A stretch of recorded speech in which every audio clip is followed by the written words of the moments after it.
이 시간에는 사단법인 세종시교회 청년합회 공동회장이시고 조천 장로교회를 담임하고 계신 진영선 목사님께서 부활신앙이라는 제목으로 하나님 말씀 대언해 주실 때에 큰 은혜 받는 시간 될 수 있기를 바랍니다.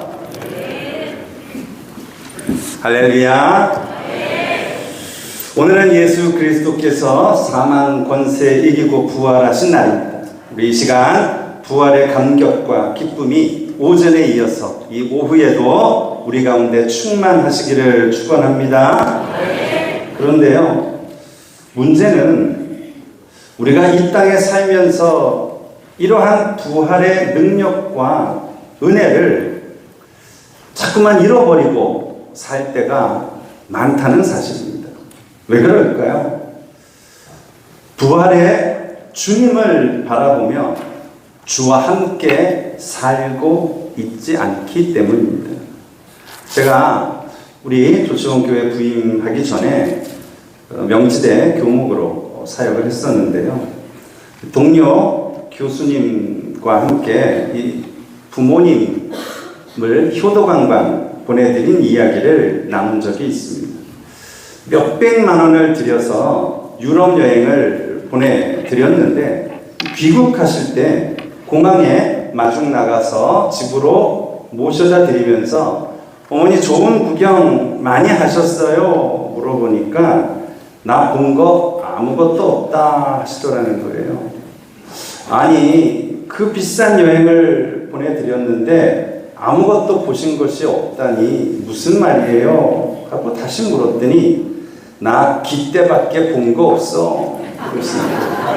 무슨 얘기인가 하니 이태리 로마에 딱 도착하는 날부터 가이드가 계속해서 쫓아다니면서 이 깃대 놓치면 집에 못 가십니다. 깃대만 보고 다니셔야 됩니다. 하도 겁을 주는 바람에 콜로세움 가서도 깃대, 에펠탑 가서도 깃대, 쇼핑 가서도 깃대, 가이드의 깃대만 보다가 인천공항에 도착해서야 비로소 안심이 되더라는 거예요. 그 얘기를 듣고서 교수님 마음에 찔림이 있더라고 고백하십니다. 생각해 보니까 자신도 평생 눈앞에 있는 박사 깃대, 교수 깃대, 좀 지나니까 학장 깃대만 바라보다가 가정도 신앙생활도 소홀히 했다는 사실을 깨달았다는 거예요. 오늘 여러분은 어떠세요? 혹시 여러분도 성공 깃대, 출세 깃대만 바라보고 살고 있지는 않습니까? 정말이죠. 오늘 우리가 바라봐야 할 진정한 깃대는 바로 부활이요 생명 되신 우리 예수 그리스도밖에 없음을 믿으시기 바랍니다. 그런 점에서 오늘 이 말씀을 통해서 부활을 맞는 우리의 자세가 어떠해야 하는지 다시 한번 점검하면서 부활신앙을 우리 가운데 회복하는 그러한 시간이 될 수 있기를 주님의 이름으로 축원합니다. 무엇보다 먼저 부활신앙이 무엇이냐 말할 때 부활신앙은 감정의 차원이 아니라 믿음의 문제라는 것입니다. 다시요. 진정한 부활신앙은 감정의 차원에 머무르는 것이 아니라 믿음의 차원으로까지 나아가는 것입니다. 1차적으로 부활신앙은 예수가 다시 살아나셨다는 사실을 아는 차원에서 머무는 게 아니라 그 부활을 역사적 사건으로 믿는 것입니다. 상징도 아니고 의미가 아니라 실제요 현실임을 믿는 것이 바로 부활신앙입니다. 사실이 아닌데 자꾸만 사실처럼 믿는 것은 미신입니다. 반대로 분명한 사실인데 그걸 안 믿는 건 불신입니다. 신앙은 뭐예요? 사실을 사실대로 믿는 것이 신앙입니다. 그런데 오늘 본문에 보시면 우리가 부활을 생각하는 것과는 전혀 다르게 이 분위기가 흘러가고 있음을 보게 됩니다. 이미 공생의 기간 동안에도 예수님이 수차례 자신이 죽었다가 사흘 만에 부활하실 것을 예고하셨음에도 불구하고 정작 부활의 현장에 있던 사람들 대부분이 다 부활을 준비하지도 않았고 기대조차 하지 않고 있었다는 사실입니다. 오늘 본문 1절에 보시는 대로 이 부활의 첫 새벽 주님을 만나러 간 사람들은 제자가 아니었고요. 몇몇 여인들 뿐이었습니다. 그러나 사실 그들이 무덤을 찾아간 것도 주님의 시신에 향유를 바르기 위함이었지 예수님의 부활을 기대했기 때문은 아니었다고 증언하고 있습니다. 그래서 전혀 예상치 못했던 부활 소식을 그들이 듣고 나서 어떤 반응을 보여요? 8절을 보시면 이렇게 말씀해요. 여자들이 몹시 놀라 떨며 나와 무덤에서 도망하여 무서워하여 아무에게 아무 말도 하지 못하더라. 이것이 부활의 첫 장면입니다. 본문을 계속 추적해 보면요, 다른 제자들도 다 똑같았어요. 11절 그들은 예수께서 살아나셨다는 것과 마리아에게 보이셨다는 것을 듣고도 믿지 아니하니라. 13절 두 사람이 가서 남은 제자에게 일렀으되 역시 믿지 아니하니라. 계속해서 14절에도 끝부분에 보면 이는 자기가 살아난 것을 본 자들의 말을 믿지 아니함이라. 온통 부활의 첫 반응은 믿지 않았다 하는 말뿐입니다. 결국 성경이 오늘 우리에게 말씀하고자 하는 바가 무엇인가 하면 부활은 지식이나 감정의 문제가 아니라 믿음의 차원이라는 것입니다. 다시요, 내가 부활에 대해서 안다는 것과 내가 부활을 믿는다는 것은 엄연히 다른 차원이라는 말입니다. 여러분, 사실 세상 사람들도요, 부활절이 무슨 날인지 다 압니다. 그러나 믿는 것은 다른 문제예요. 단지 아는 수준으로는 우리 인생이 달라지지 않습니다. 지식의 차원을 뛰어넘어 부활하신 주님을 믿을 때 우리의 신앙이 달라지고 우리의 운명이 달라지는 것입니다.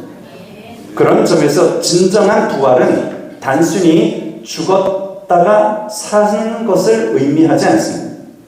그것은 세상에 말하는 소생입니다. 재생입니다. 부활의 진정한 핵심은 변화에 있습니다. 다시 말해 주님이 부활하셨기 때문에 내가 변하는 것입니다.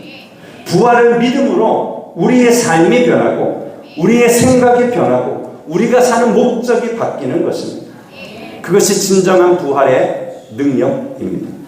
아무쪼록 오늘 이 자리에 계신 모든 분들이 부활하신 주님을 직접 만나고 그를 믿음으로 부활의 기쁨과 감격을 날마다 누리며 사시기를 주의 이름으로 축원합니다.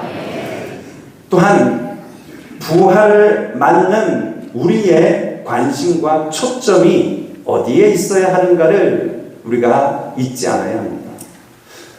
진정한 부활신앙은 빈 무덤이 아닌 갈릴리의 초점을 맞추어야 한다고 오늘 본문이 우리에게 가르치고 있습니다. 분명한 건 모든 사복음서의 하이라이트는 분명 부활 사건입니다. 그러나 그 성경의 결론은 하나같이 부활로 끝맺지 않고 있다는 것입니다. 부활과 동시에 우리에게 주어지고 있는 중요한 말씀이 있습니다. 그것은 바로 갈릴리로 모이라는 것입니다.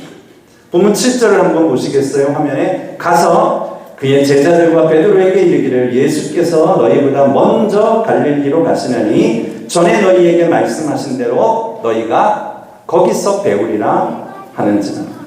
마태복음도 오늘 이 본문과 동일한 사건을 대하면서 28장 7절에 보면 같은 말씀을 하고 계세요.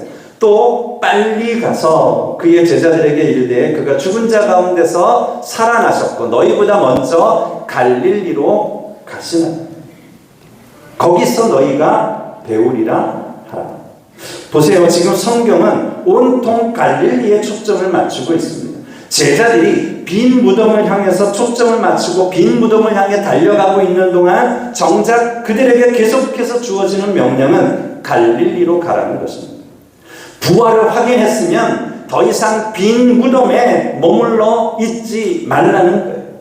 예수님 없는 빈 무덤이 무슨 의미가 있겠습니까?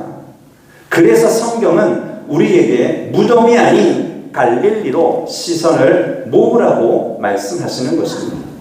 그럼 도대체 왜 갈릴리로 가라고 하시는 거죠? 갈릴리에서 우리가 모여야 할 이유가 무엇이에요? 거기서 뭘 하려는 거죠? 갈릴리에 모인 제자들에게 떨어진 주님의 마지막 말씀이 무엇입니까? 바로 지상대위임령입니다. 땅끝까지 이르러 내 증인이 되라. 무슨 뜻입니까? 이제 부활을 직접 목격한 자로서의 새로운 사명이 우리에게 주어진 것입니다. 사랑하는 여러분, 주님이 사망 권세 깨뜨리고 다시 부활하셨다는 사실을 분명히 믿으십니까? 그렇다면 이 부활 신앙을 가진 자로서 우리가 해야 할 일이 무엇입니까? 바로 우리의 삶을 통해서 부활의 증인으로 살아가는 것입니다. 오늘 부활절은 이러한 부활의 증인으로서의 우리 사명을 깨닫고 헌신을 결단하는 날이어야 합니다. 바라기는 저와 여러분 모두가 이 부활 신앙을 굳게 붙잡고 땅끝까지 복음 전하는 부활의 증인들이 다 되시기를 다시 한번 축원합니다. 마지막으로 부활 신앙은 다시 오시겠다는 주님의 약속을 기억하는 것입니다. 무엇보다 부활절은 하나님의 구원 약속이 이루어졌음을 확인하는 날입니다. 이 세상은 달콤한 약속들로 넘쳐나지만 그 약속에 대해 책임지지 않습니다. 정치인, 기업인, 가족들 간에도 우리는 수많은 약속들을 남발하지만 사실 제대로 지켜지는 경우는 별로 많지 않습니다. 저를 비롯해서 우리 모든 남성들은 다 결혼할 때 아내에게 거짓 공약을 막 남발하잖아요. 손에 물 한 방울 안 묻히고 살게 해주겠다. 근데 그 약속이 결혼하고 나서 지켜지던가요? 제 아들은 이 다음에 커서 아빠한테 벤츠 사주겠다고 약속했습니다. 심히 의심스럽지만 마지막 기대를 걸고 지금도 투자하고 있습니다. 그러나 여러분, 우리 하나님은 반드시 약속하신 것을 지키시는 분인 줄 믿으시기 바랍니다. 여러분 한번 생각해 보세요. 사실 죽은 자를 사흘 만에 다시 살리겠다는 것만큼 불가능해 보이는 약속이 이 세상에 어디 있겠습니까? 그런데 그 불가능한 약속이 지켜졌다면 다른 약속은 두말할 필요 없는 거예요. 그렇다면 이제 성경의 예언 가운데 남아있는 약속이 무엇이 있어요? 딱 하나 있습니다. 주님이 다시 오시겠다는 재림의 약속입니다. 성경 66권의 제일 마지막은 이렇게 끝맺고 있습니다. 계시록 22장 20절 이것들을 증언하신 이가 이르시되 내가 진실로 속히 오리라 하시거늘 아멘. 주 예수여 오시옵소서. 아멘. 그렇습니다 여러분. 하나님이 약속하신 대로 예수 그리스도께서 이 땅에 오셨고 하나님이 약속하신 대로 그가 십자가에 달려 죽으셨고 약속대로 사흘 만에 부활하심으로 이제 남은 것은 재림 사건밖에 없습니다. 지금까지의 모든 약속이 다 이루어졌다면 주님이 다시 오신다는 약속도 반드시 이루어질 것입니다. 그렇기 때문에 지금은 한눈 팔 때가 아닌 거예요. 어느 교회에, 우리 교회 얘기 아닙니다. 어느 교회에 권사님 한 분이 계셨는데 이분이 부동산에 빠져 사셨어요. 매일같이 주중에는 직장 다니시면서 아파트 시세만 들여다보시고 주말만 되면 여기저기 매물로 나온 아파트 구경하러 다니셨어요. 그러다가 여전도에 헌신 예배를 드리게 되었는데 이분이 또 하필 1여전도 회장이세요. 그 주일도 날 예배 끝나자마자 다른 아파트를 보러 갔다가 겨우겨우 오후 예배 시간에 맞추어서 허겁지겁 달려와서는 성경 들고 강단에 올라가 사회를 보기 시작했습니다.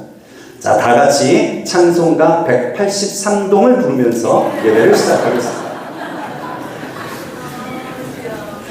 정말이죠, 여러분. 정신 차리셔야 돼요. 우리가 더 긴장하고 깨어있어 마지막을 준비해야 합니다.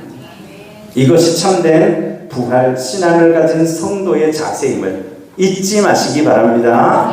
말씀을 맺습니다. 사랑하는 성도 여러분, 오늘 예수 그리스도께서 부활하셨습니다. 그러나 이 부활 사건보다 더 중요한 것은 부활 신앙입니다. 부활을 역사적으로 믿는 사람과 믿지 않는 사람과는 어마어마한 차이가 있습니다. 예수의 부활을 믿는 사람의 마지막은 영생이지만 부활을 믿지 않는 사람의 마지막은 심판입니다. 그렇기에 오늘 우리가 이 부활 신앙을 굳게 붙잡고 살아야 하는 이유입니다.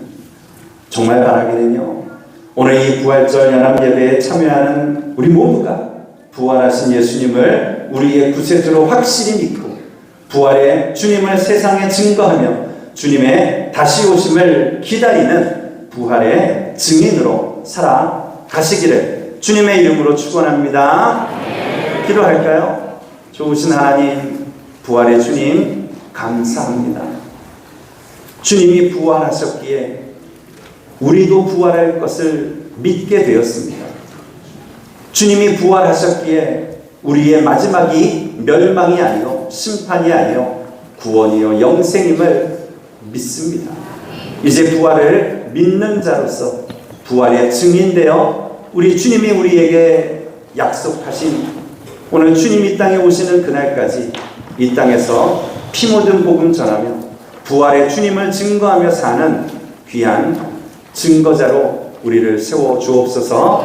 오늘 이 예배가 우리 지역을 변화시키고 우리 세종시를 성시화하며 이곳의 교회들을 통하여서 그 부활의 주님이 오늘 이 땅에 편만하게 역사하여 주실 줄을 믿고 감사하며 살아계신 예수 그리스도 이름으로 기도드리옵나이다.